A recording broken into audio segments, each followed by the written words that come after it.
What's up, everyone? Welcome into DodgerHeads Live, presented by DodgerBlue.com. My name is Jeff Spiegel, joined by Daniel Starkand. It's the day that we all hoped wouldn't come, that we kept convincing ourselves that 7 straight elimination game wins, that this would be number 8, but the Dodgers fall 4-2 in the NLCS. They fall 4-2 in the box score tonight to the Braves, and it's over. Dodgers win 112 games this season, and just like that, you're going to wake up tomorrow and there's not going to be any Dodger games. So we're going to break down this one. We'll break down and reflect on the season. We'll do a brief look ahead to what the offseason might look like, because I know people are going to have questions about that. But Daniel, we'll start with this game in particular.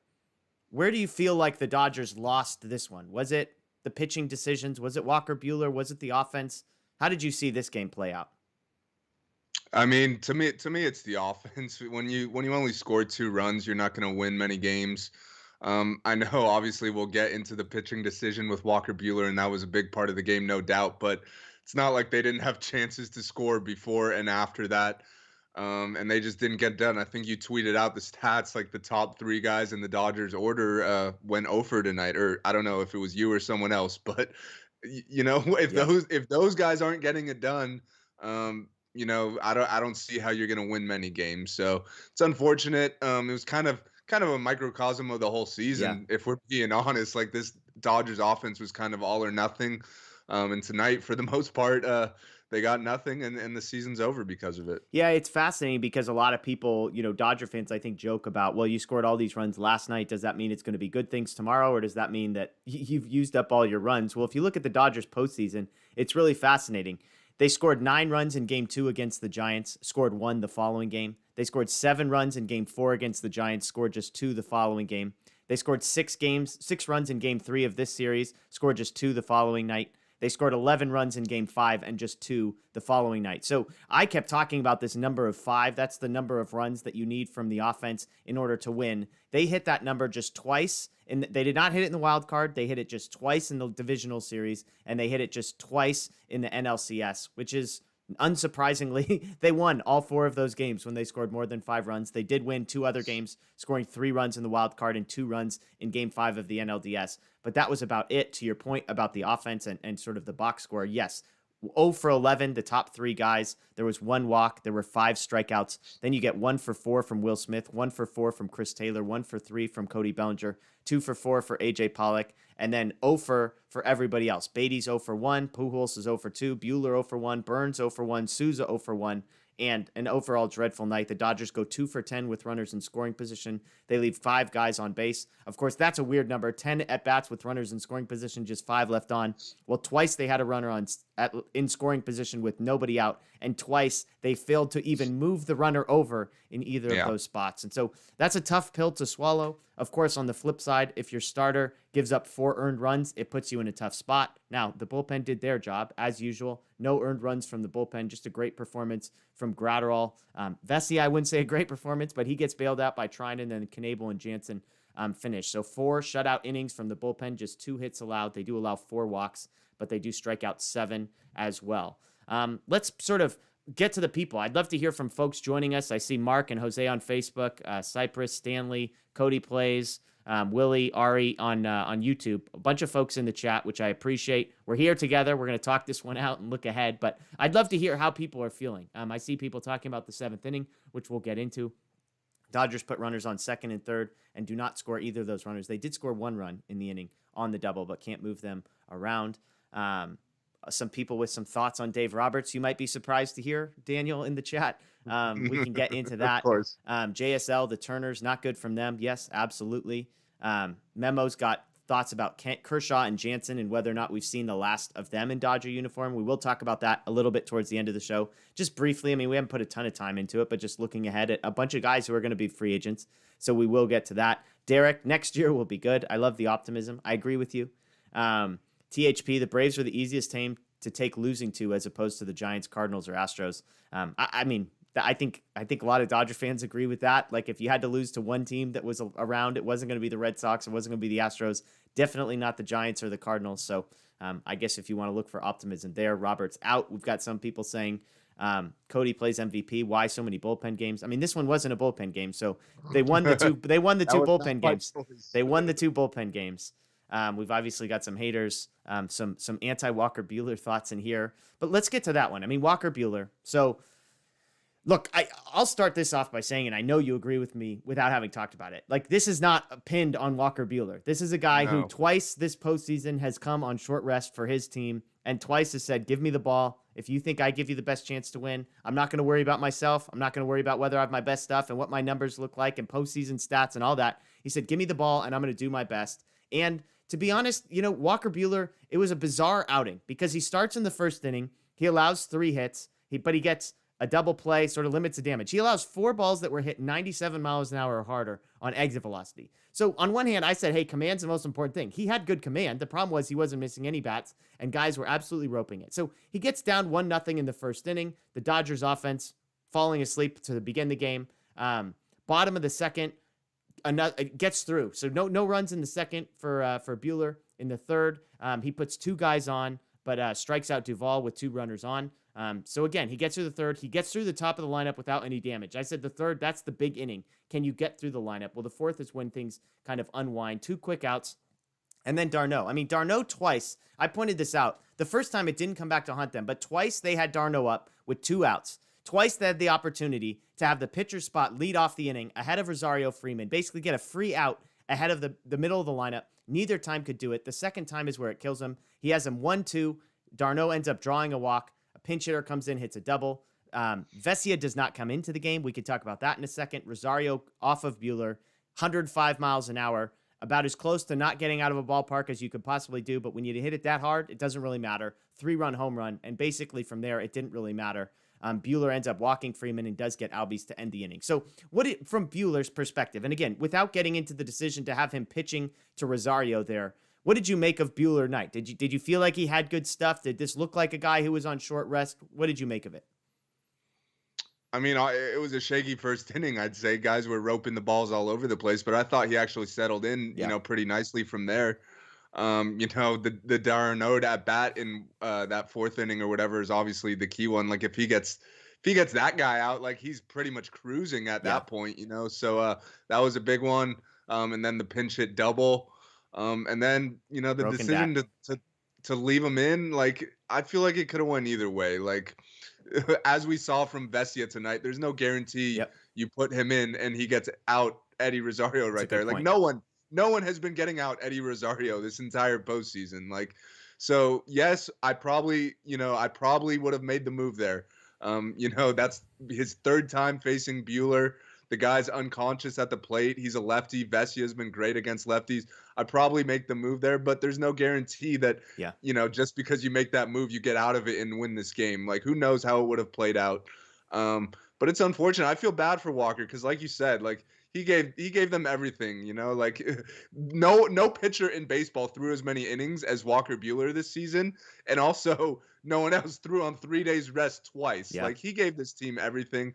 I don't want to hear one bad word about Walker Buehler, to be honest. Like he came willing to take the ball on 3 days rest for the second time. He gave them everything he could, and it just didn't work out. He made one bad pitch. Like he was one pitch away from getting out of that, and everyone's giving him a standing ovation, So it's unfortunate, but that's how baseball works out.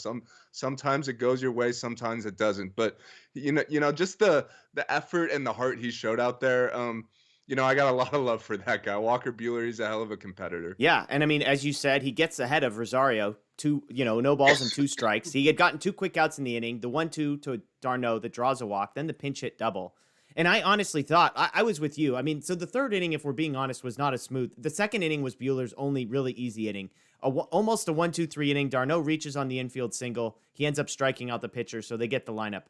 They get out of the inning. The 3rd inning, Freeman walks with 1 out. They get another out. Albies out. Riley singles with 2 outs. And then Duvall strikes out. So he does put runners on in 1st and 2nd in the 3rd, but he's able to strike out Duvall. You're looking at the bottom lineup. You get 2 quick outs. So now you're thinking, all right, he gets the strikeout of Duvall. He gets 2 quick outs. He's got the catcher who's terrible. And at that point, I mean, I guess it was in play that Anderson was going to come out. The Dodgers had started to rally against him in the 3rd or in the top of the 4th and had tied it. But even with the pinch hitter, there's nobody outside of Soler who wasn't going to come in to face Buehler that you're really afraid of on the Braves bench. So with the decision on Buehler, I mean, to me, I want to put the headline out here. Like, The Dodgers did not lose this series because of Dave Roberts. Like that's my overarching standpoint. And we can get into whether or not Dave Roberts should be fired.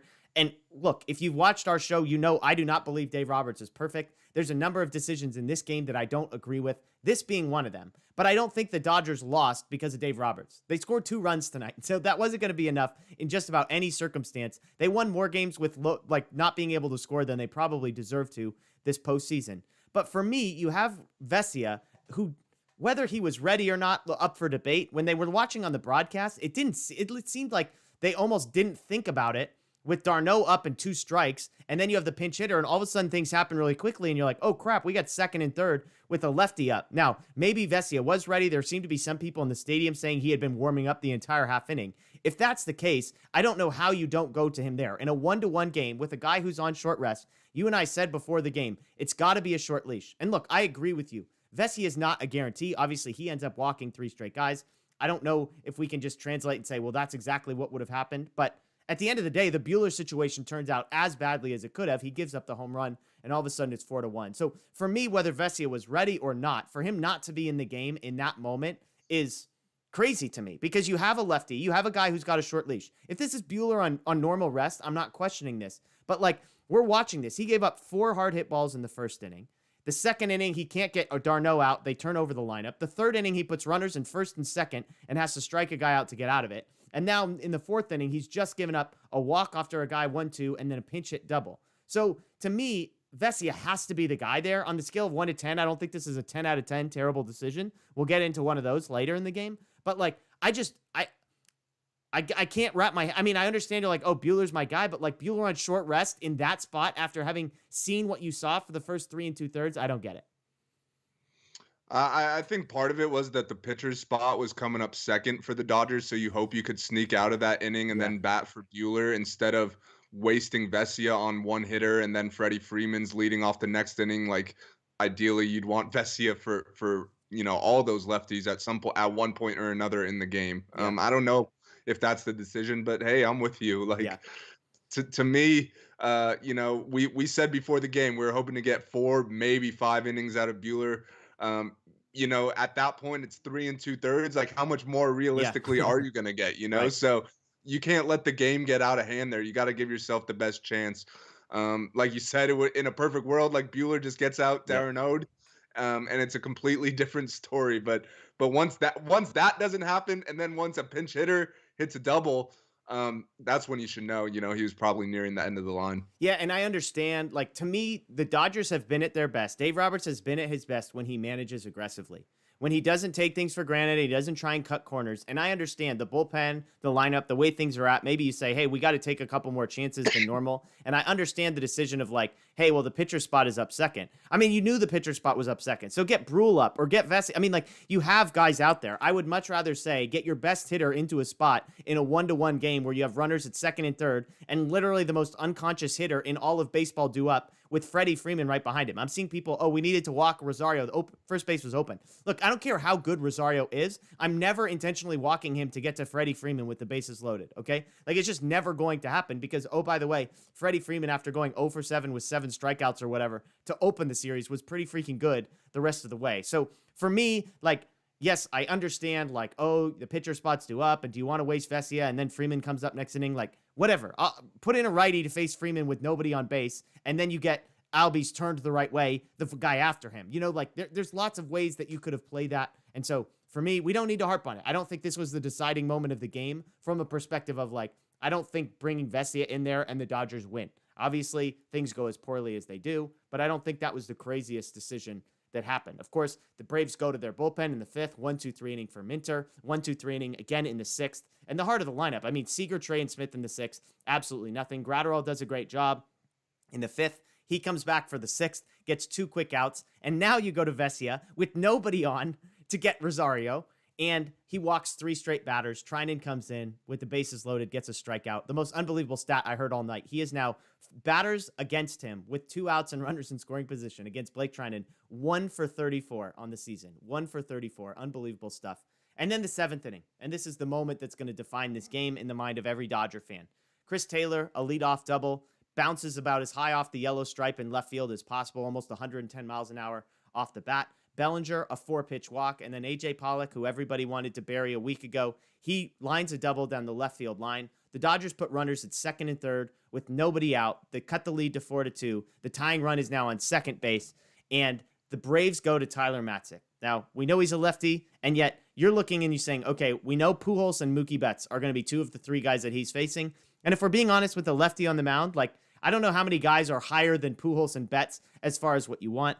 Pujols comes in, strikeout, really bad looking at bat from him. And then I think if you're going to pick one decision that you want to be the most mad about, if it's me, this is the one. Steven Souza comes in to face Matzik. You have runners on second and third.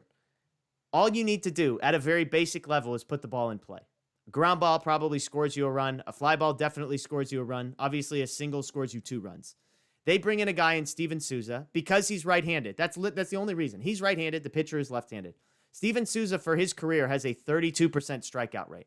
This postseason, he had 3 strikeouts and 7 at-bats. That finished 4 and 8. He struck out in half of the at-bats. So 50% of the time, he failed to put the ball in play. That's the guy you go to in that spot. While you have Gavin Lux, who is a far superior hitter, undeniably, in every situation, whether you want splits or no splits. Like, Steven Souza is not good. Steven Souza has not been in the major leagues for more than 14 days or something this season. Like, he has not been on the roster for 2 months, and yet that's the guy you go to with runners on second and third and 1 out. Gavin Lux, by the way, a 13% strikeout rate in 2021. In 14 at-bats this postseason, he had struck out just 3 times. He had walked more than he struck out this entire season, and yet he doesn't go there simply because he's a lefty and Souza's a righty. That, to me, is the most mind-boggling decision, like you said, with Vesia. There's no guarantee Lux does any better. Matzik was freaking nasty, okay? Like, we'll circle back to Matzik here in a moment. But to me, that's the biggest decision. Now, Pujols sucked, Mookie sucked, and both those guys blew their chances. But just because they blew their chances doesn't mean that you get an excuse and a pass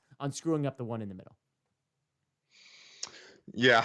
I mean, you laid it out. I was hoping your Souza prediction from before the game would come true there, but I turned to my wife. I said, Kate, if I nail this, like, it's all downhill from here. All right, if Souza comes up here and gets a hit, it's all downhill.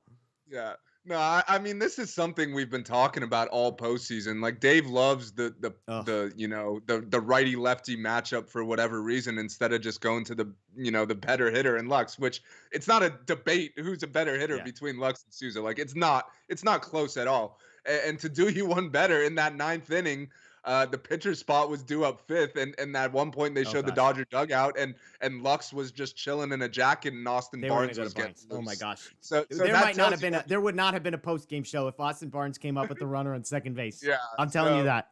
Yeah, so that tells you everything you need to know. I don't understand it. I've never understood it. Like, if the hitters are equal, yes, you go for the correct side. But when it's not close, you go to the better hitter. Like, that shouldn't be complicated, you know? Like, Steven Souza is a guy who was never in the Dodgers' plans all season. Now all of a sudden he's taking the biggest at bat in an elimination game. Like, that to me, that just didn't make sense. I was not surprised by the outcome of that at bat. Like, I was hoping he'd at least swing. Yeah. Like, at least try. But he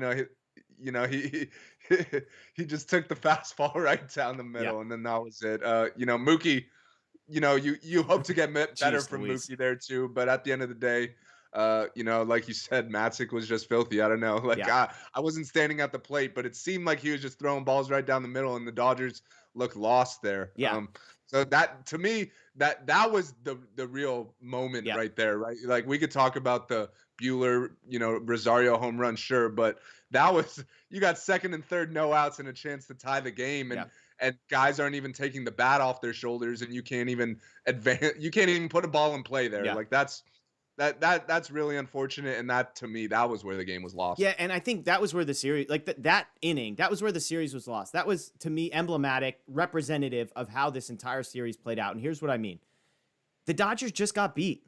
Like sometimes we don't need to find somebody and blame someone and fire someone and cut someone. Like, sometimes you just lose. And so for me, the 7th inning is a perfect example, because if we wanted to, we could point to Steven Souza and say, fire Dave Roberts. He's an idiot because he put Souza in for Lux.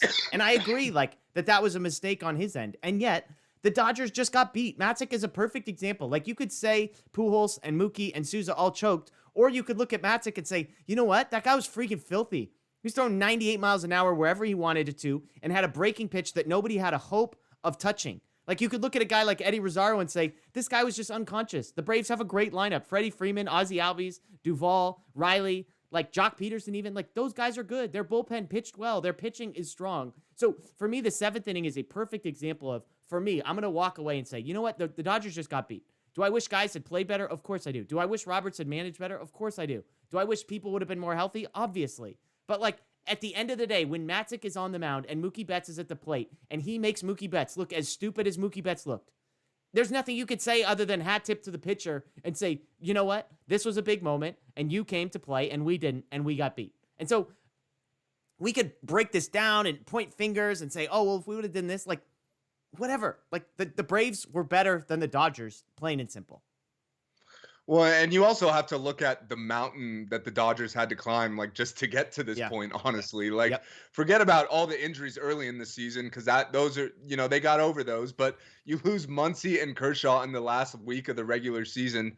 They clearly had no replacements for those guys. You saw the toll the Kershaw loss takes on the rotation and the toll the Muncy loss takes on the lineup. Like, Muncy was the Dodgers' best hitter this year. Like, let's not forget that. And they didn't really have a clear-cut replacement at first base. They're forced to move their center fielder to first base, who's a Gold Glove center fielder. And now you're playing an infielder in center field because of that. That cost them earlier in the series. And then, even with all the injuries, you win 106 games and you're forced to play a wild card game, which means Max Scherzer has to start that game instead of game 1 against the Giants. And then after winning 106 games, after winning the wild card game, then you have to play the best team in baseball in the first round. It takes you 5 to beat them. You have to use Scherzer as a closer to close that out. You didn't have to, but they chose to. And that screws up Scherzer for the rest of the series. And then after you beat the Giants, you don't have home field advantage against a team who's 17 games worse than you. And I don't know if that changes the series, but hey, the Dodgers did not win a single game in Atlanta. So, who knows what it would have been if, the Dodgers had home field advantage. We know the Dodgers play much better at home. And then in the middle of that series, you lose Justin Turner, who wasn't great in the postseason, but, he's still historically a really clutch performer, and who knows, maybe he would have came out of it. You lose Joe Kelly, you lose Max Scherzer. It was just one thing after another, and I credit these Dodgers. They fought to the bitter end. They gave it their all. They could have easily folded in game 5 when they're down 3-1 in the series, and they fought back and won that game. And they had a chance to come back and win this one, even though everything seemed to go wrong. And like you said, Matzik just put up a hell of a performance. Like, sometimes you just got to tip your cap. Like, Eddie Rosario turned into Tony Gwynn with power in this series. Like, you just got to tip your cap when that happens. Like, at the end of the day, like you said, the Braves just made more plays to win, and that's what happens. But, it was still a fun ride. We enjoyed every second of it, and we know the Dodgers will be back. I will say, though, I'm definitely a lot less bummed out compared to previous Dodger postseason runs ending. And I think it's just because, like, they won it all last year. So that took a lot of the pressure off. Like, if I'm being quite honest, like, if the Dodgers would have somehow lost last year and then this happened, like, I'd be absolutely crushed, right now. But, I'm still bummed out, don't get me wrong, but it just seemed like everything was going against this Dodger team, and at the end, they just couldn't overcome it all. Yeah, absolutely. It's hilarious. There's a guy in the chat that I think was trying to say the Dodgers are whining babies, and instead he said the Dodgers are winning babies. So there's just some beautiful poetic justice to that typo and the inability to spell there. But yeah, I couldn't imagine, like, being a fan of another team and hopping into a chat like this. You just got to the World Series and you're coming to troll Dodger fans who don't even know who you are. I mean, more power to them, I guess. Well, and to your point, like, yes, absolutely, having won the title last year changes the perspective of this completely. Like, at the bottom of this screen, it says home of the 2020 World Series champion Los Angeles Dodgers. Over my shoulder, I've got a newspaper clipping that says Title Town. Like, the Dodgers have won a World Series. Like, we can all rest and relax and not have to wonder whether we're going to see the Dodgers win a World Series in our lifetime, having lost twice in the World Series and been really good for almost a decade. So that's that. But the second piece I would say, and I kind of hinted at this after the NLDS, like, there's an amount of satisfaction that comes from having won the NLDS and beating the Giants that I think, like, I said this in game 5, And I think people thought I was crazy, and I didn't necessarily totally mean it, but it's like when you say something crazy, there's usually a kernel of truth. Like going into game 5, there was a part of me that was like, all right, if you could guarantee that I'm going to win game 5, we're going to beat the Giants no matter what. I don't have to play this game. I know how it ends. The Dodgers win, but that means that like you have no chance of winning the NLCS. You will lose in the NLCS, or you play out game 5 of the NLDS, risk losing to the Giants. But if you beat the Giants, then you have a clean shot, right? Completely made up scenario. But in my mind, I'm like, I wanted to beat the Giants so dang bad. And knowing that it was game 5 and that anything could happen and that the Dodgers came back from 2-1, I was just like, you know what? Screw it. I want to beat the Giants. Like, I don't want to have to face my friends who are Giant fans and have them hold this over me for the rest of my life. Like, I just don't want it. This was the only time we faced them in the playoffs and like forever, I think. And we beat them. We beat them. The Giants have nothing to say to us. And so to me, that means a ton. Now, that doesn't replace a World Series. It doesn't mean that like tonight doesn't suck, because obviously it does. But I'm with you. Between the World Series and having beaten the Giants in the NLDS, those two things combined make this hurt like 70% less than I think I was expecting it to hurt. And so it brings me to a question that I want to ask. And you know, we'll get into like, look, Jansen had a great inning in the 8th, and all sorts of things happened there. But for you, when you look back on the 2021 season, and I'm asking folks in the chat to answer this as well, was 2021 a failure or a success in your mind? Because there's a lot of ways you could answer this. You laid out the path that the Dodgers had to face. This was a team, though, with World Series expectations. They were the World Series favorites at the beginning of the year. They were the World Series favorites heading into the playoffs. They were definitely the World Series favorites heading into the NLDS, heading into the NLCS. And they had the best team on paper. They had the huge payroll, like all of this stuff. And yet they lost 4-2 in the NLCS. So in your estimation, was the 2021 season a failure or a success? I'd say probably somewhere in the middle. No, like I would come feel on. let me explain, because I would feel weird calling it a success when you don't reach the World Series and don't win the World Series. Like you said, you know, this is World Series or bust for the Dodgers. They had so much talent top to bottom.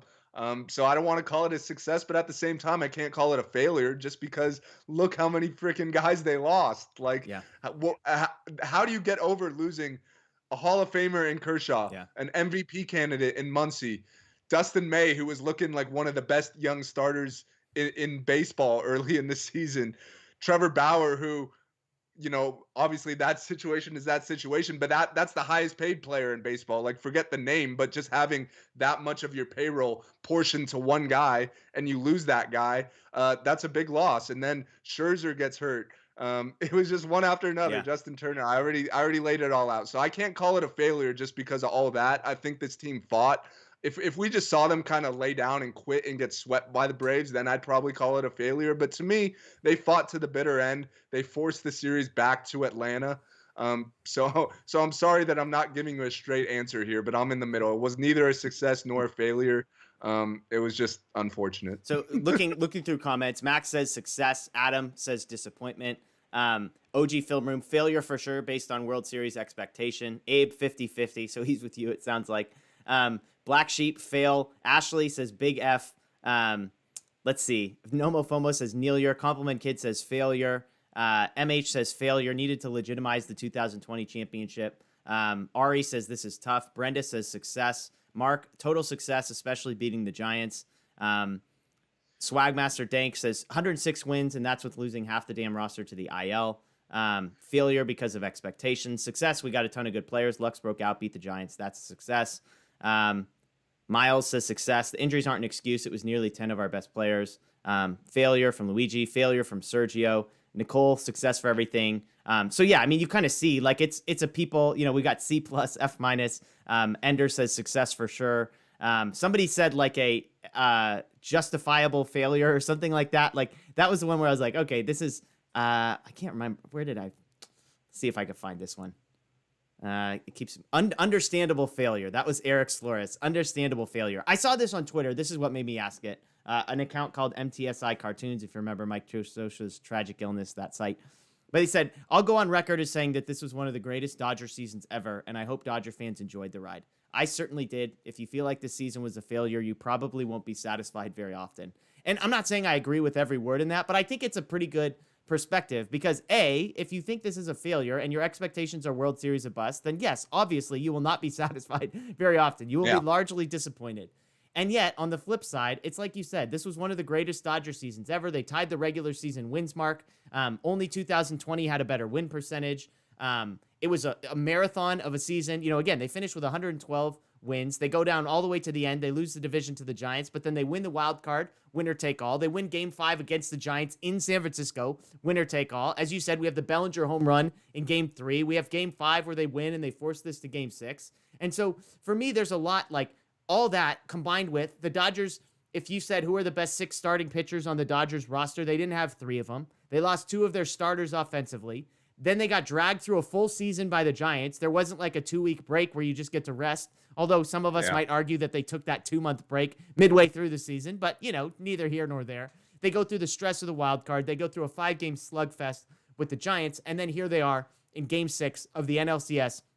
They have the tying run on second base with nobody out in the 7th inning. And so all those things considered, I find it really hard to describe this as anything short of a success. Now, if you, like, I agree with your rejection of the premise of the question that it has to be all or nothing. I guess what I would say is it's really dang close to a success. Like if we're not going to use the word success, we're like 90%, 95% of the way there. And at the end of the day, like this isn't one of those seasons because they won last year, because they beat the Giants, where I leave with just a pit in my stomach of like, you've got to be freaking kidding me. Because again, there's a lot we're going to get to. Is Jansen back? Is Seager back? Is Scherzer back? Is Kurt? I mean, there are a ton of guys who might not be back next year.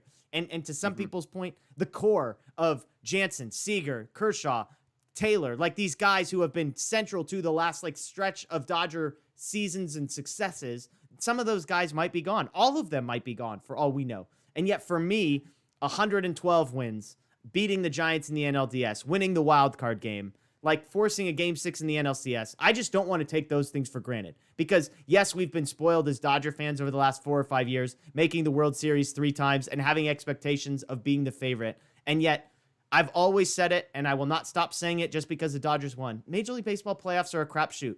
A strike call here, a foul tip here, things change so quickly. And I don't think the Dodgers can blame this one on bad luck. This wasn't a fluke. The Braves beat them. But all in all, for me, success has to be the reason. It has to be way closer to success. I'll go 90. If we're splitting the difference, then I'll say 90% success and only 10% failure. No, yeah.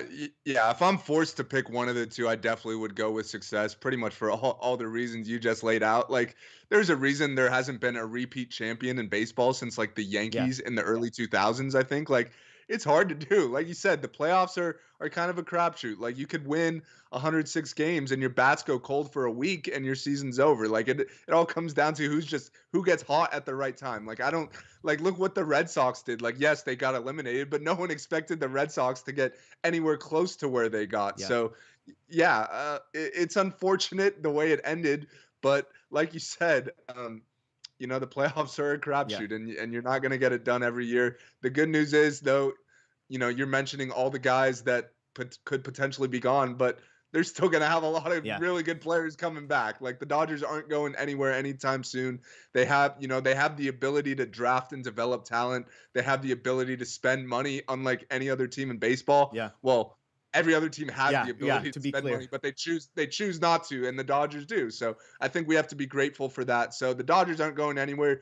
They'll be right back here next year. And while this is it sucks. It's a bummer to obviously you want to like someone in the chat was saying, you definitely want to validate the 2020 World Series championship. Yeah. Like I know for us, like that was as real as it gets for us. Like those baseball games were I need no validation in my life. Yeah.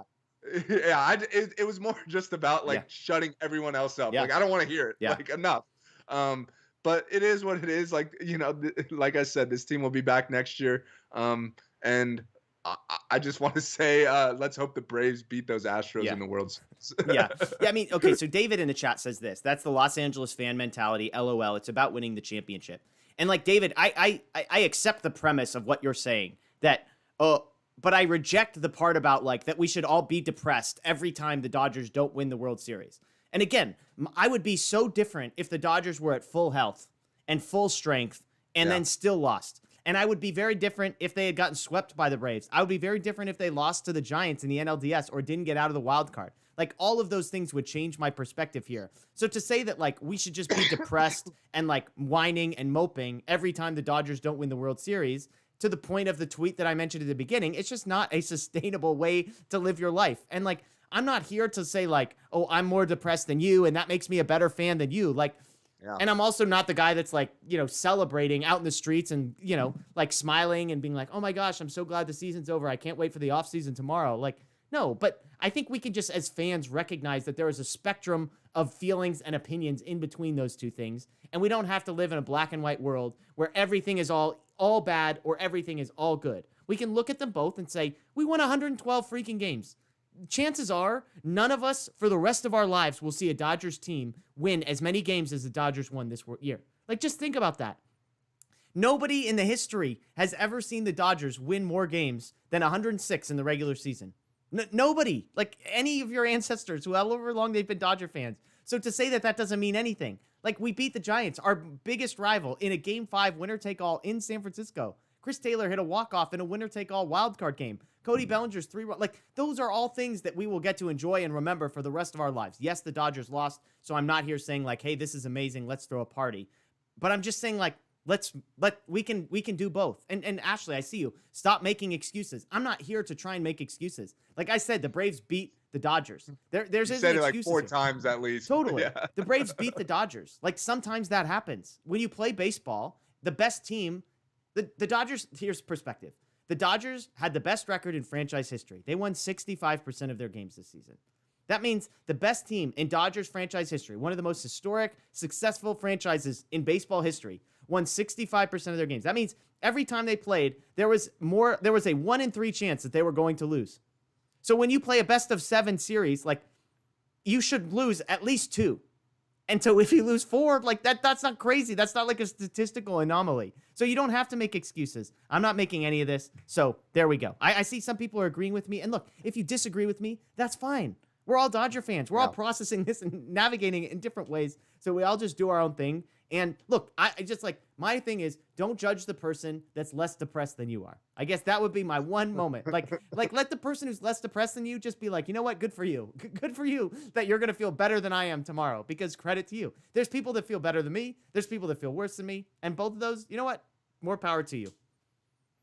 No, absolutely. Like, we're not here to tell anyone how they should be feeling right now. Yeah. I think we're all bummed out to some degree, like you just said, some more than others, and that's totally fine. Like, I'd say baseball is my favorite thing in this world. Like, so to see the season end the way it did after following along every single day for 6 months, yeah, it sucks. But like you said, there's more things to life than baseball, I guess. That's kind of where I stand. Yes, I'm bummed out. I'm probably going to be bummed out for a long time. Probably not going to watch a single pitch of the World Series just because I can't really fathom the Dodgers not being there. But with that being said, like, I still realize that team left it all out on the field. They gave it everything they had. They wanted to win more than we did. I promise you that. Every single player on that Dodgers roster wanted to win that game tonight. Just as much, if not more, than all the fans. So that kind of makes the pill a little easier to swallow, just because I know they left it all out there. They never rolled over and quit. They fought through all the adversity this year, and they made it pretty far. They were one of the last 3 teams standing in baseball. So, and also this, like, even though, and we're probably about to get into these guys that might be leaving, but I guess it's just a little easier to swallow knowing they're going to have the same chance next year, probably. They're still going to be really talented, and this is not going to go away anytime soon. Like I said, the Dodgers' ability to draft and develop prospects and spend money, and they have a really smart front office guy in Andrew Friedman who seems to fleece teams every year. This Dodgers window is not closing anytime soon. So, I remember how I felt sitting here a year ago when they won the first World Series I ever saw them win.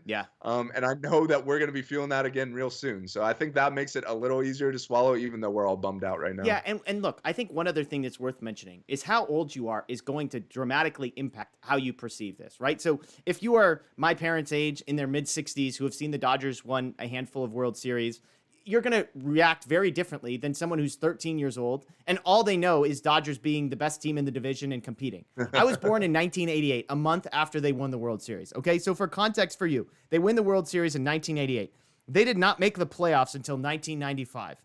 They got swept in 1995 in the first round. They got swept in 1996 in the first round. So I saw them make it twice. Their next playoff appearance was 2004. So between 0 and 16, I saw the Dodgers make the playoffs twice. They got swept both times. The first time I saw them win a playoff game was at age 16.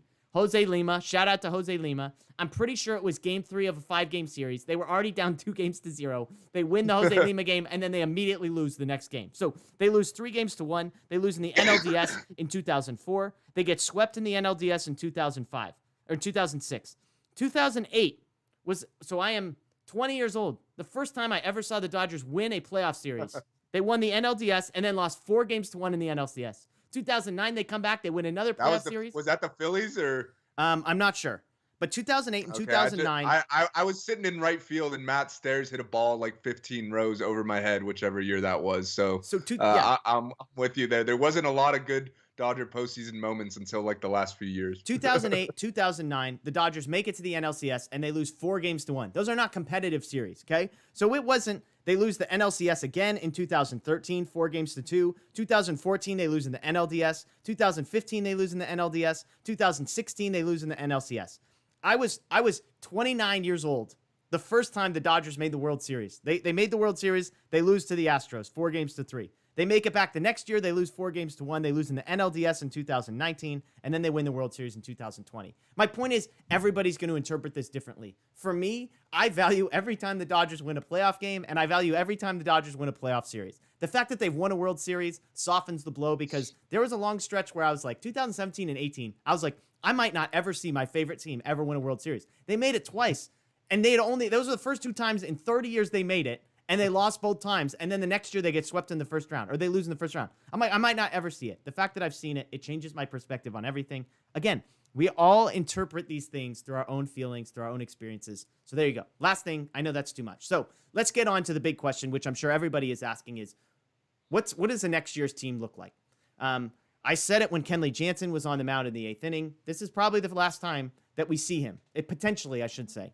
And I want to point this out, that if that's the last time we see Kenley Jansen on the mound for the Dodgers, we got the full Kenley Jansen experience because that was a beautiful thing. He gives the leadoff double, which how many times have you seen Kenley Jansen come into a game where you need a 0 and he gives up a hit, especially an extra base hit early on. He gets an out, advances a runner. He's got a runner on third, right? It's like every time he's got a 1-run lead, there's a guy in scoring position. He intentionally walks someone. He concedes the steal, which is just like all we were missing was the balk, which couldn't happen because the guy was on third. Then he gets 2 strikeouts. It was the full Kenley Jansen experience. The intentional walk, the giving away of second base, and then it doesn't matter because strikeout, Albies, and Riley. So good stuff. So the guys on my list, and if you tell me if I'm missing anyone, Jansen is a free agent, Seager is a free agent, Scherzer is a free agent, Kershaw is a free agent, Chris Taylor's a free agent, Corey Knebel's a free agent, Joe Kelly, $4 million buyout, or they can keep him for $12 million. Those are the big names. Is there anybody I'm missing before we run down this list? No, I think those were the big names. Yeah, those are the headliners. So we'll start with Jansen. He appeared in this game. I think this is a guy that for most of the year, we just sort of penciled into he's gone. He's making, I believe, $16 million this season. There have been conflicts between him and the organization, it seems like, being removed from the closer's role in the middle of the playoffs last year. I think the Dodgers wanting to move away from one guy as your closer, and yet Kenley being resistant to that. And then he comes out and has an absolutely unbelievable lights-out season. So I'll just ask you in this way. Scale of 1 to 100, what would you say the odds are that Kenley Jansen is back as a Dodger next season? I'll say like a 70. Like wow. I actually feel pretty good about it. That's surprising. And well, that's complete opposite of how I felt for most of the season because I was, like you said, we were just kind of, we just knew he was gone. This was it, kind of a last dance situation. But then he pitched himself into being one of the best relievers in baseball again. And to me, I think the organization values Kenley a lot more than some of the fans do, I'll say.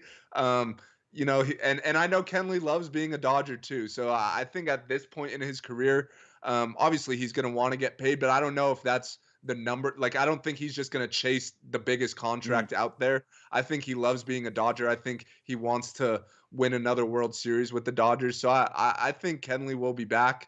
Obviously, a lot can change between now and December or whatever. Like yeah. this, the season just ended. But I know not all these guys are going to be back. Yeah. But I think I'd probably put Kenley like near the top of the list as far as guys that Wow. I think will It's will be great. back. It's great. It's a good conversation. I mean, for me, so to your point, we know the Dodgers have a high payroll, yada yada yada. Like the reality is they can't re-sign all of these guys. I mean, Yeah, technically they could, but the luxury tax is a real thing, and these guys don't want to yeah. be like exceeding it to the highest degree every single year. I'm shocked. I mean, I am shocked. 70%. That's like top of the list. For me, I would say 15% chance Kenley Jansen is back with the Dodgers. I think there's a few factors. And again, we're going to have shows a month from now where we'll get way more into this than we're going to tonight.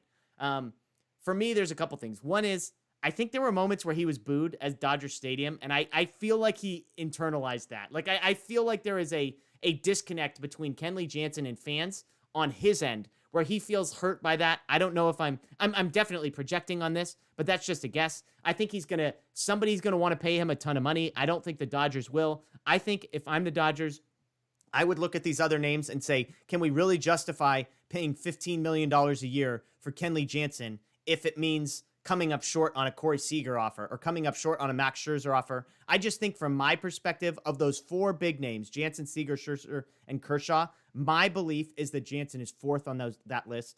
And so for me, I think he drops down because, I mean, like if you're looking dollar numbers, Jansen and Chris Taylor are probably really similar as far as the dollar amount that they're going to Uh, get. I disagree with that. So what do you I think? think Chris Taylor is about to get paid this No, so winter. I mean, so you think he's going to get like 20 mil a year? Like I think Yeah, Jansen's going to get probably. 15 Yeah, to 18.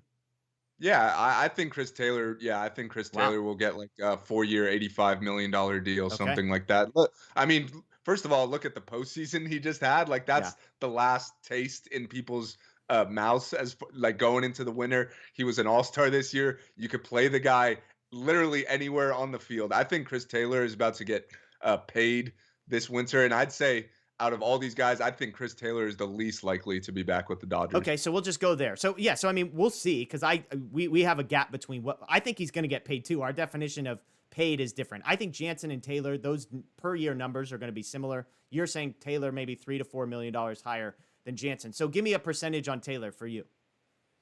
I'll say 10%. I Okay. don't think it's very high. I also think those guys don't like I know he can move around, but in a perfect world, like a guy like that, I think Chris Taylor has earned the opportunity to be a starting shortstop or whatever position at like literally any position, but he's earned the opportunity to be a starter, an everyday player locked into one position, and I think players value that, kind of more than fans Yeah. or organizations clearly, but I think that's something that might be important to him, and we know that probably wouldn't happen with the Dodgers. Like if the Dodgers bring him back, they'd still want to move him all around. He might be in and out of the lineup a little bit, and I don't know if he wants to deal with that anymore. Yeah, I agree with everything you said. I think one thing I sense is I think Taylor is strange enough where he might be the only guy that genuinely doesn't care. Like if there's one guy who doesn't care about being a utility guy and saying, "Hey, as long as I'm playing 140 to 150 games a year, I don't really care." It feels like it's Taylor.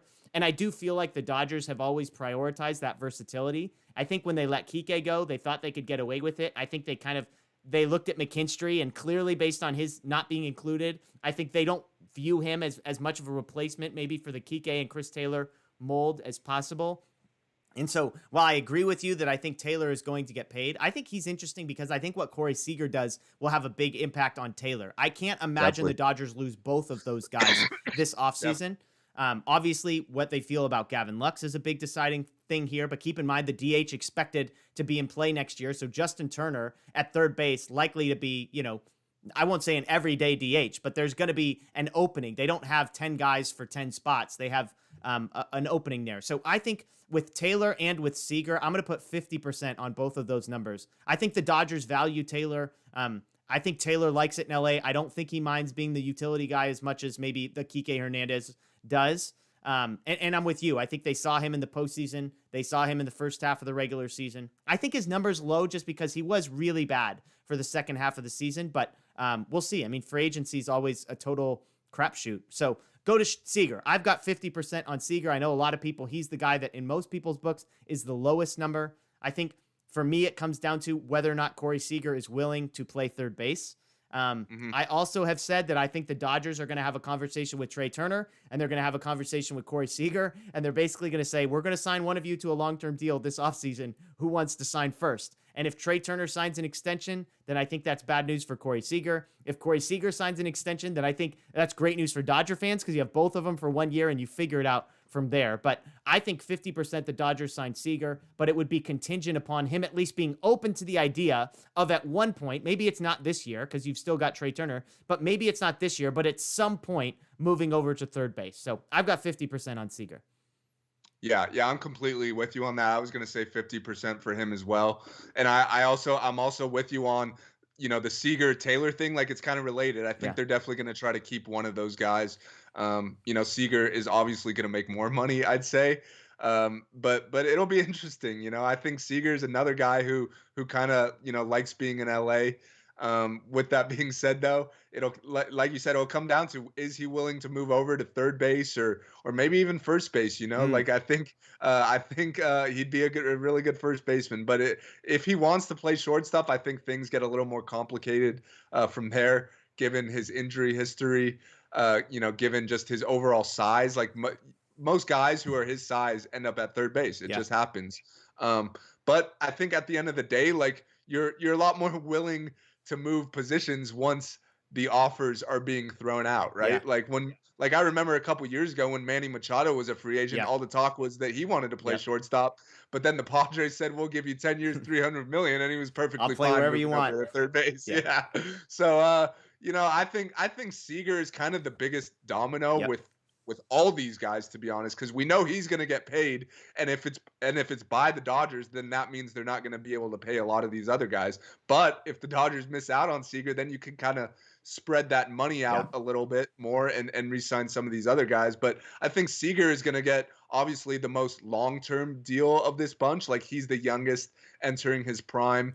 He's a Rookie of the Year, All-Star, World Series MVP. He's got pretty much every accolade there is. So I think he's going to get paid the most. I'm just curious to see if it's going to be the Dodgers or not. Yeah, and I mean, the big name out there is the Yankees, a team that's looking for a shortstop. Seager would bring some star power to that. So you could see them sort of backing up the truck and saying, what's it going to take? But yeah, I agree with you. I mean, it makes sense Corey Seager wanting to play shortstop this year because it increases your value. Once you sign the next contract, you're not really that concerned about your value because chances are that's your last contract. So interesting to see how that one plays out. And I do think it's interesting because there was a stretch a week ago where everyone's like, the way Seager's playing, the way Trey Turner's playing in the postseason, you have to go and get Seager. Well, I mean, at the end of the day, Seager ultimately was not very good this postseason. He had the 2 home runs in this series, but if you look at his numbers, an OPS of like 600 for the entire postseason. So not his best showing. Now, that's not to diminish. Like, we've seen what this guy has done, okay? I'm not saying he's a bad postseason player. 695 his OPS, by the way. So 700. He finishes with 2 home runs and 3 doubles. I'm just saying, like, the people saying, oh, you have to keep Seager because of his postseason bat and you have to get rid of Turner because of his postseason bat, it didn't really necessarily play out that way. He was much better than Trey Turner. Trey Turner had a 516 OPS this postseason with no home runs and 2 doubles. That's rough. So really bad. But Trey finally walked for the first time all postseason today. Yeah. And then, oh my gosh. And then didn't steal and didn't score on Will Smith's single. So quite the moment there. Okay, the 2 pitchers are next. We'll start with Kershaw. This is probably the easiest one. It's 95% for me. I just don't think there's a world where the Dodgers go cheap on Kershaw. Yes, he's not going to be worth whatever they pay him, chances are. But I can't imagine Kershaw is comfortable with his Dodger career ending the way that it did, if that were the end. And so to me, it's like 95%, and I'd honestly put retirement over some other team signing him. Yeah, I think that's fair. Like, Kershaw's a Dodger. I don't know what the dollar amount is going to look like, if I'm being honest, just because this is yet another season that he's dealt with injuries and it was an elbow issue. Yeah. I know they're saying, he doesn't need Tommy John and everything's good, but who knows when spring training rolls around, like if we get forearm tightness in the second week of spring training, like who knows where that could be headed. So there are some risks involved there. But with that being said, I just can't picture him playing for any other team. Like you said, the way this season ended, like I don't think he wants his Dodger career to end Yeah. the way it did this year. I'd probably go 80%, probably not as high as your 95%, but I'm still pretty confident Kershaw will be back. Yeah, and the other thing to consider when you look at these is kind of what kind of reinforcements do the Dodgers have coming up through the farm system. And I would say the starting pitching is not necessarily guys that are going to be ready to contribute next year. Obviously, Dustin May is out for half, if not all of next season. They're hoping he'll be back at some point. But beyond him, I mean, they traded Josiah Gray. You've got Andre Jackson and Mitch White, but those aren't guys that you're necessarily penciling into as long-term rotation guys in a, World Series aspiring team. I mean, Tony Gonsolin would be the one guy, and obviously I don't think any of us are expecting Trevor Bauer back. And so there's a lot of Pepio, I guess, would be kind of the closest. I think they have a couple guys that are like not next year, but the year after that. I think Pepio is one of those guys. I think, Bobby Miller. They've got some dudes for sure, but I think from a pitching perspective, whereas on the infield side of things, who knows what Michael Busch's timeline is. He might, as a second baseman, he might be ready at the beginning of next season. From a utility outfield type perspective, we've seen some of the Luke Rayleys of the world. Like, they're clearly not ready. Will they be ready next year? Unlikely. So the next guy on this list is Scherzer. I'll let you go first on Scherzer here. What percentage chance would you say that Scherzer is back with the Dodgers? I'll put it at 40%. Okay. I really want to see Max back with the Dodgers. Everyone enjoyed, his run to end this season. Obviously the postseason, with the injuries, it's unfortunate. But I think they're going to try to re-sign him, but he's getting up there in age. If you're paying Kershaw and some of these other guys, I don't know if you're also paying Scherzer. He's obviously going to have a ton of suitors. Like, I think there's 29 or I guess 28 because not the Nationals, but pretty much every other the Marlins team in baseball will be the after Rays. Scherzer. So it'll be interesting, but I'm not super confident Max will be back. But I'd love to see it happen. I mean, that guy's amazing. Yeah, to me, I think Scherzer there's actually a decent chance. I put him at 65. I just think the Dodgers are going to value starting pitching. Obviously, the dead arm thing at the end is going to be something to monitor. That knocked that number down a little bit for me, just because you're like, okay, older guy, that kind of thing. But just pitching in big moments, pitching in big games. Again, I think the Dodgers look at what happened to their rotation this year, and they say, I think they would much rather pay for a starter than a reliever. I think they could look at their bullpen, for example, going back to Jansen, and say, you know what, we have Trinan for another year. Gratterall pitched well. We like Vesia. We like Bickford. We might like Phillips. We might like Brule. Like, I think they say, you know what, our bullpen might take a step back next year, but we have enough guys there that we feel pretty confident in. Victor Gonzalez, if they can get anything from him, and just always the 2 to 3 guys that they'll either claim or come up through the system. So for relief pitchers, I think they could look at it and say, we'll figure something else out. From a starting pitching perspective, I mean, you've got Walker Buehler, you've got Julio Urias, and you've got, like, behind that, it's kind of like Tony Gonsolin, like, would be your number 3 guy. And then Andre Jackson, Mitch White, like, it gets pretty dicey after that. So for me, I think they go big after Kershaw. I think they go big after Scherzer, and they like the big dollar short term deals. So it might be like a 270 or something like that for Scherzer, or a 300, whatever the number is. I think they find a way to bring him back. I think he likes being on the West Coast. He likes being on a winner. I can't imagine him taking a big money deal for a team that has no chance of competing. Who knows? Maybe the Padres will make a play. They were eager to get him, although their salary cap's interesting. So if I had to, just looking at those ones, I would say Kershaw's the number 1 most likely in my book. I think Scherzer would be number 2 in my book. And then I have Seager and Taylor tied, and I say the Dodgers are going to pick between those 2 guys. Again, I really think Trey Turner, they're going to make a long-term extension offer to him. I have no sources on this, just to be clear. This is just a guess. I think they want to lock one of those guys down this offseason. And then I think Jansen would be the lowest, simply because I think, hey, we've got Trinan. He can close games for us. We like, and maybe they go to some of these other guys. So going to other guys here, Joe Kelly, they've got a $4 million buyout, so they can pay him $4 million to go away, or they can pay him $12 million to stick around. So basically the question is Joe Kelly worth 1 year and $8 million for you, knowing that you have to pay him $4 million either way? Corey Knebel will be a free agent. They could make a qualifying offer to him, but I can't imagine they're going to offer him 1 year of $15 million, which, by the way, they'll probably make the qualifying offer to any of those guys that we already mentioned that they can. I don't think they can make a qualifying offer to Scherzer, but all They the can't to Scherzer, they can't with Kenley because he already got one and you okay, could only do one in your career. I don't remember if Kershaw got one. I think he might have too. I don't okay, know. But they definitely Seager will and with Taylor. Taylor and Seager Yeah. for sure. So Joe Kelly, Corey Knebel, what would you say about those two guys? I'd put both of those guys at around 10%. Okay. I think both of those guys are probably gone. Like you said, they have a ton of options in the bullpen and cheap options. Yeah. Like I think the way that they could identify talent, like Yeah. they could put together a bullpen of all minimum guys and still Yeah. have like a top 10 bullpen in baseball. And Kelly and Knable are both coming off of really good years, and Yeah. other teams are going to want to add guys like that to their bullpen. Like those guys might even get a chance to close somewhere for all we know, you Yeah. know. And also both of those guys have injury histories. So I think I'd say both of those guys are probably gone. Um, Joe Kelly, the redemption arc, it was fun to watch. I'll say that. I love Joe Kelly. And I thank him for his contributions, but I just don't see how with all the other priorities they have that you're going to keep like your third and fourth best relievers when they're probably going to get paid pretty well, you know. Yeah, it's fair. Kelly's the interesting one because they are in that weird spot where you either pay him 4 million to go away or 12 million to stick around.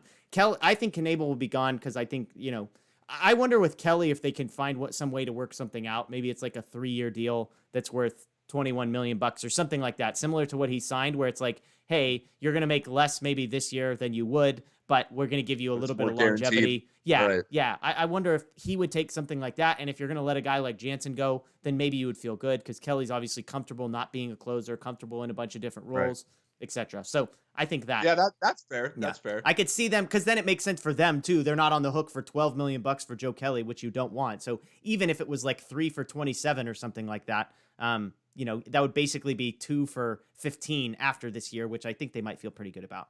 The last one on my list, Albert Pujols.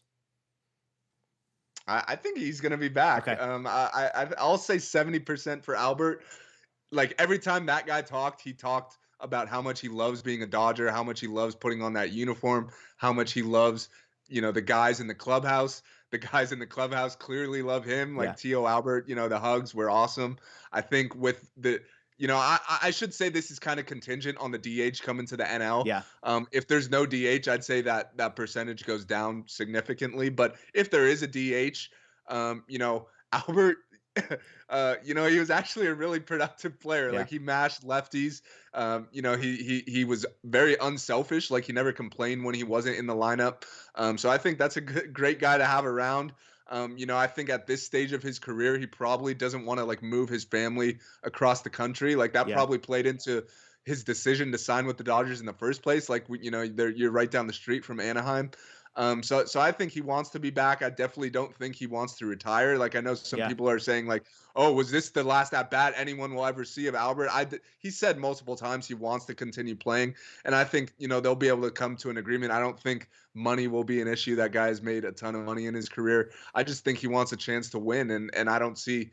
Even though the Dodgers didn't reach the World Series this year, I don't see anywhere he could go that gives him a better chance yeah. to win next year's World Series than with the Dodgers. Yeah, I could see the St. Louis thing. They talked about how Wainwright's coming back again and Yachty's coming back again. And obviously that team is not expected necessarily to compete, although, I mean, they did make the playoffs this year. So I could see that. But yeah, I mean, I just think the Dodger front office lived through the garbage that was our bench, and their garbage Yeah. was right-handed hitting for long enough to say that, like, yeah, if you could pay Pujols, 4 or 5 million bucks to stick around for another year, like, and I don't think I feel like, yeah, like, does he want to play every day? I'm sure. Like, I don't think there's anybody that would pay him to play every single day. Like, Right. that might be a That's the ticket thing. a ticket draw for a couple months, but then like when he's hitting 190 and because he's playing against both ways, that might be problematic. So yeah, I'm with you. I think Pujols, I would say 55% with Albert Pujols. One guy that we haven't mentioned, by the way, that's not a free agent, but that is a guy like Edwin Rios, who's expected back next year, I think impacts some of these decisions as a guy who, Well, and you also look at the bullpen. Caleb yep, Ferguson will be back. Tommy Canley, who we have never seen pitch as a Dodger, yeah, but he signs a 2-year deal coming off Tommy John. He'll be back. So they're definitely will be guys that we didn't really see much of this season that should be back Yeah. next year. Andy Burns back next year for you, Daniel.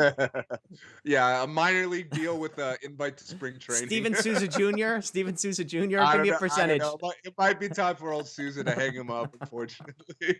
Yeah, I'm with you. I'm with you. So yeah, lots going on there. Let's do this. I know we've run long a little bit, but we got a bunch of people here. Let's talk about the World Series for a few minutes. I'm mostly like you. I can't see myself. Why? Why? Yeah, Astros versus Braves. If you had to pick someone who's going to win, I know all of us are rooting for the Braves. As somebody pointed out, they were probably the easiest team to stomach losing to. I like Freddie Freeman. Ozzy Albies seems cool. Like, they just have guys that I'm like, yeah, okay. Eddie Rosario, I will forever hate. So apologies to Eddie Rosario and his family. Dansby seems fine. Like, some of those guys, Jock, obviously, the obvious one there.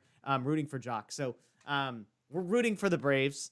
Do you have any sense of, the Astros are probably better, right? Yeah, I think the Astros are going to win the series pretty easily. I'll say 5 games, Okay. unfortunately, and that's playing into my decision to probably not watch Yeah. much of it. Like, maybe if the Braves go up 2-0 or something, then I'll start watching. But I just can't really stomach watching that team win one. So yeah, that's all I got to say Yeah. about the World Yeah. I Series. mean, look, it's like, we were on a group thread. Go Jock, Yeah. go Jock. I'll add that. We were on a group thread where someone said they're betting all of their money on the Astros. And it's like, at the very least, it's an emotional hedge where if the Astros win, then you at least win money. And if they lose, you lose money. But like, hey, you're thrilled that the Astros. Right. I just finished a book. I think it's called Cheated. I should have known this. But somebody had given it to me as a gift. And it's like a deep dive investigative journalist type book on like basically sign stealing in baseball, but then focusing primarily in on like the Astros and stuff. I literally just finished last night. It's a fantastic book. And anyways, yeah, so I hate the Astros even more after that, safe to say. So, yeah, I think the Astros probably win. I think the Braves, there's probably an element of they feel like the Dodgers did coming out of the Giants series where, like, in a sense, this was their World Series. Like, you just beat the team that beat you 3-1. You almost did it again. You had this monumental loss in Game 3 with the Cody Bellinger home run, and then you come back to win it. So, as much as I would love for Freddie Freeman to win, as much as I would love for Jock Peterson to win, I don't see it. One other thing that just mentioned real quick, because we kind of talked about all the guys that are up. We should talk momentarily about the guys that are coming back. Will Smith will be back for the Dodgers. Max Muncy will be back for the Dodgers. Trey Turner has 1 more year on his contract. Mookie Betts, I think, has 1 or 2 more years left on his contract out in right field. AJ Pollock is a fascinating one. AJ Pollock's fascinating because he was like less than 10 at-bats away from triggering a clause where he could opt out to become a free agent. He is not able to now, so that might be a guy that they try and work something out with. But as of now, he's coming back on a very team-friendly deal. I think it's like $10 million or something like that. I was going to say 12, but yeah, somewhere in that range. Definitely team-friendly. Cody Bellinger's a fascinating one because he got paid a ton of money. I believe he's going into his 3rd year of arbitration. I want to say he made like $16 or $18 million last year. You cannot go down in value. So there was some speculation of, after hitting 160, are the Dodgers really going to pay this guy $18, $19, $20 million in the 3rd year of arbitration to do that? I think there was real, like, I'm not saying it was ever going to happen, but I think it was like for the very first time, that's not the craziest question in the world. Like, would they try and trade him and get some value? I don't think they would just cut him. I think there's a team out there that would be thrilled to have Cody Bellinger. I think with what he did in the postseason, he looked more like his MVP self. I don't see any scenario where Cody Bellinger isn't back. So you've got those guys. You've got Austin Barnes. Who could forget Austin Barnes, the backup catcher? I think he's back, right? Or is he a free agent? Yeah, he's got one more year. Oh, praise the Lord, which is why we were able to get rid of Keibert Ruiz, because we knew we had Austin Barnes. And then on the pitching side, obviously you've got Walker Buehler, you've got Julio Urias, you've got Tony Gonsolin, and then we named like the 100 other relief pitchers there. So as you said, I mean, look, if we're being honest, Gavin Lux, another guy, I don't know if I mentioned Edwin Rios as well. Justin Turner, thank you. So, Matt Beatty, like they have a bunch of these guys, like, as crazy as it sounds, the Dodgers could basically do nothing this offseason. They would still field a highly competitive team. They will not do nothing. They will get better. There will be young guys. Like I said, Michael Busch is one guy. Pepio might be a guy who could be in play for some bullpen innings, that type of stuff. So it's good news for the Dodgers as far as guys that are coming back, I would say. Yeah, and I also think, honestly, like a big key to the Dodgers offseason will be how the Bauer situation plays out. Like if they could get out of that contract, there's 40 extra million that you have to spend as opposed to giving it to this guy who's not even going to pitch for you. So it'll be interesting to see how that plays out. I think I think everyone's on the same page of how we want it Yeah. to go. Yeah. But we'll see. But yeah, the Dodgers are gonna have, plenty of money to spend. Like we talk about all these guys who are free agents. Well, that means like as of now, they're off the books. Yeah. Like so the Dodgers payroll right now, like going into next season, is probably like 100 something million. Yeah. Like they're gonna have plenty of money to spend. We just don't know who they're gonna spend it on. So it'll be interesting to see it. It's gonna be fun to keep up with. Yeah. There's gonna be a lot of transactions. There's also like always moves that we don't see Yeah. coming that happen. Like we just talked about all the Dodgers free agents. Well, there's hundreds of other free Yep. agents across Trevor baseball. Story. Yeah, like if the Dodgers don't re-sign Seager, maybe they go after one of the other billion shortstops that are out there. So it'll be fun to see how it plays out. I know we're probably not ready to fully turn the page on this season Yeah. yet, but I will say I am going to be looking forward to the offseason once that rolls around. Yeah, absolutely. And I'll say this, I'll caveat it with don't quote me. What I have heard from looking into the Bauer situation is that if Trevor Bauer is suspended, which is there's rumors that Trevor Bauer is going to receive the biggest suspension that Major League Baseball has ever given out. They have given out year-long suspensions. It's possible they could give out longer than that. That would not be retroactive. He has been not suspended. He has been on the commissioner's list, which is completely separate. If he is suspended, he would still get paid, but it would not count against the salary tax or the salary cap or the luxury tax. That's good. I believe least, is my understanding. So basically, it sucks because Trevor Bauer still gets tons of money, but it's not my dollars, it's not your dollars, and it didn't actually impact. The Dodgers issue has never been whether they have cash to spend. It's whether or not they want to live in the luxury tax and be paying, 3x on every dollar once you get to a certain point. So that is worth noting. And yeah, that'll be an interesting storyline to see. Again, neither of us are expecting Trevor Bauer ever to pitch for the Dodgers ever again. Yeah, no. I don't think either of us are expecting him to pitch in the major leagues ever again. I think it's just a matter of whether or not he sits on the Dodgers bill or not.